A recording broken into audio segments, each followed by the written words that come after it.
میگه مردم از ما میخرد کارتوشکا رو میبرن ترازوی همون اروس دا میگه میسنجن. میگه همه دا ترازوی همون اروس درسته، ترازوهای شما میگه چند گرم میزنن.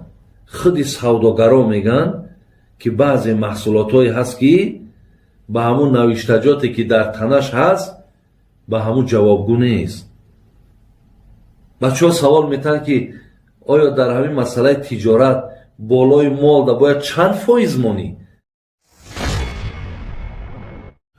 تاجیری که مالش رو ارزان میکنن میگن سنت است. آیا این درست است؟ خوش به حال تاجرایی که مالهاشون ارزان میکنن.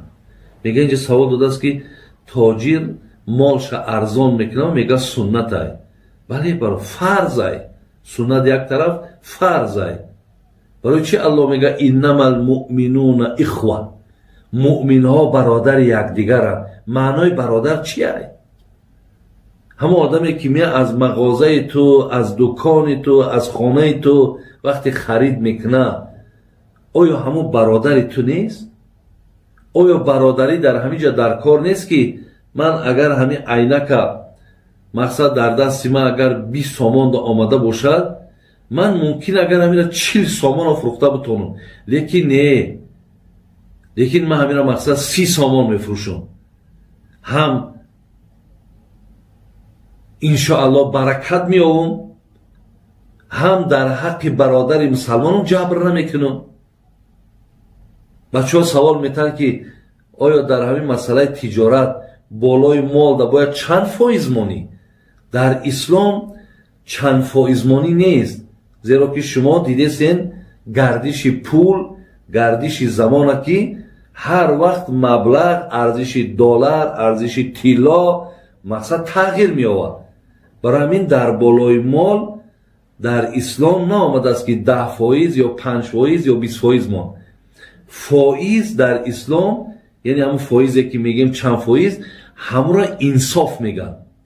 بالای مال دا چند فایز انصاف داری، یعنی انصاف هر چند بالا شید با به انصافی میشه، هر چند پایان شید او را میگن انصاف دارد. این مرد یعنی آدم ایمان دارد، این آدم غمخوار برادر مسلمان شد.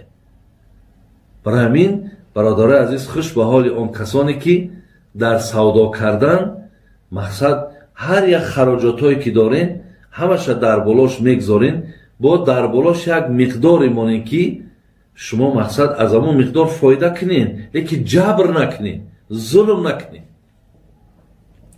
بعد فریب نکنین.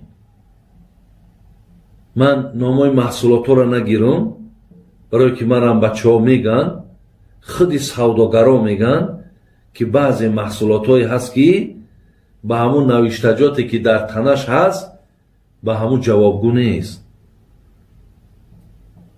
حاضر اگر من نامه هاشون بگیرم هم محصولات را، بعد درو مقصد ممکن که هر خیل گمان ها پیدا کنن، لیکن در تنش همون نوشتجاتی که هست، خواه استحصال شد، خواه اندازه ای که چند قدر ای، ولی میگه به همین جوابگو نیست. میگه اینها فرمایش میشوند همون خیل بنویسو، ولی اون مقصد مقدارش کمه، ولی با همون مقدار زیاد فروخته میشه. مایلش برادرای عزیز، مقصد برادر تا فریب کردی، در جایی که تو را مقصد باید $50 میفروختی، $100 فروختی، بعد چی؟ اینا $50 امیره گرفتی، بعد چی شید؟ تو میدونی که در این $50 که تو زیادی گرفتی یا وای فریب کردی، تو نمیدونی که این دنیا به صاحب نیست، تو نمیدونی که اوه خدا میگه، تو نمیدونی که نماز میخونی، نماز در پیش الله هیچی معنی، برای تو فریبگری، برای تو بیرحمی، برای که تو مقصد دزدی. این نماز تو، روزه تو، صدقه تو چی میشه آورد؟ این را فکر نمیکنی؟ شاعرها میگن راه بد مرو که بد افتی، چاه در راه مکن که خود افتی. تو نمیدونی که هر روز نه هر روز این آهی دیلای این خدای مهربان میگه و املی لهم مهلتت میتم. مهلتت بود چید؟ یکی الله در یگان پستی و زلالت پرتوید، بعد اینجا چیکار میکنی؟ برای همین برادرای عزیز بسیار در همه دور زمان میبینیم که در ماه رمضان خیلی در خدامان مقصد همین سیزان های گفته یا فرصت های گفته تمامی همین مال مونه در او مقصد با نرخ‌های گران میفروشیم. هیچ فکر نمیکنیم که این ماه رمضان ماه بخشیش های، این ماه ترحم های، اینهاش تماما ده. فقط هوش گوش با در همون 4 تنگه‌ای که به دست بیاریم. آیا همین نشانه دینداری همین نشانه اسلام داری مونه؟ شاعر میگو آنها که زی من خدای من میبیند کافر ببیند و صحبتم ننشیند. چون قصه خود پیش سگ برگویم سگ دامنی پوستین زی من برچیند. حتی آدمای بیدین از کردارهای ما برادرای عزیز و گرامی اونها در حیرت موندگی‌اند. من یک قصه کرده بودم اگر یادتون باشد، در یک بازار در یک ناحیه همین تاجیکستان خودمان میگه قریب 100 سوداگریم با همون تاجیکا خودشو نقل میکنن.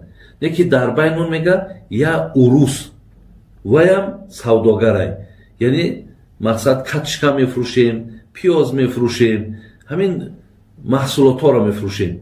میگه مردم از ما میخرد کارتوشکا رو میبرن ترازوی همون اوروس دا میگه میسنجن. میگه همه دا ترازوی همون اوروس درسته، ترازوهای شما میگه چند گرم میزنن. برادرای عزیز آیا از همین مسلمانی من شرم نمیآید؟ یک اوروسی که برادر عزیز وای اعتقادی به دوزخ به جنت نداره، با ممکن هر سری یک 5 تا 10 گرم 20 گرم نوشیده بیاید. مردم مسلمان پیش وای میروند ترازوی او درسته، ترازوهای شما نادرسته.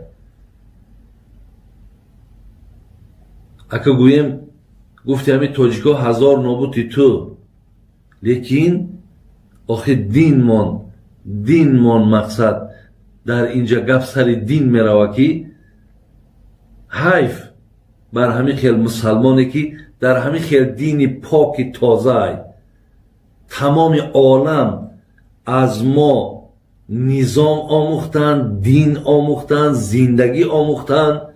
700-800 سال ما در اروپا حکمرانی کردیم. همین اروپا را پیشروی هاشا کتابا دا بخونین، همش ای مسلمان ها یاد گرفتن و امروز ما میریم پیش یک نفری که مسلمان نیست، مردم در او اعتماد و باوری دارن، در تو نیم. خودت خلاصه تا ببرو.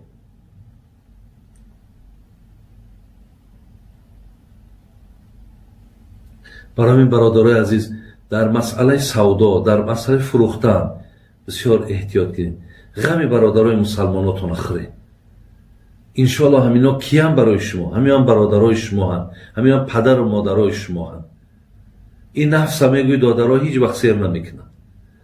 1000 که بیاوه سیر نمیکنن. این همین روز 1000 سوم یافت، پاگه اگر 100 سوم بیاوه علاقه زیق میشه، ناراحت های بچه دینا 1000 اگر این 100 سومی کم های. لیکن نفس قایده شمی های وای ترا بدنام میکنه، وای ترا مثال بگیم شرمنده میکنه، وای ترا بی قدر میکنه، تو درک نداری.